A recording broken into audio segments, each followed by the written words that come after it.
University here in Washington. She has a question for Senator Cruz. Kelsey.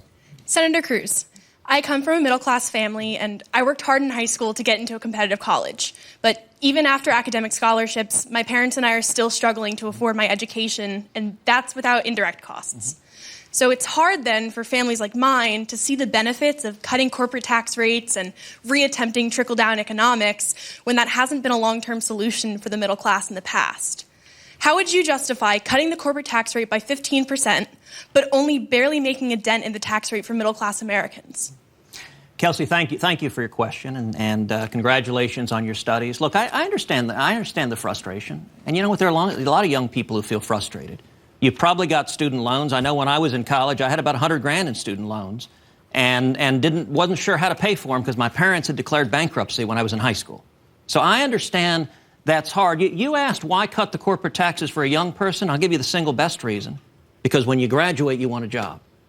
Do you know the United States has the highest corporate tax rate of any developed country in the world? You look at countries all over Europe. You look at Ireland. You look at the United Kingdom. You look at France. They're cutting their tax rates. And what's happening is jobs are fleeing to those countries. Capital goes where it gets the right tax rate. And Bernie's solution is jack the taxes up even more. If you jack the taxes up even more, we've already got the highest corporate tax rates in the developed world.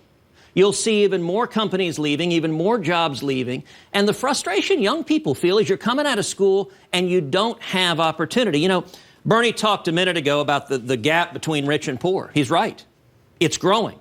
But it's grown dramatically under Barack Obama. Do you know that right now the top 1% have a higher share of our national income than any year since 1928?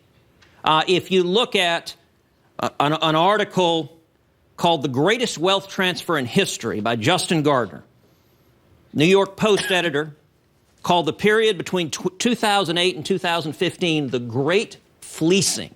Those are the Obama years, because what happened?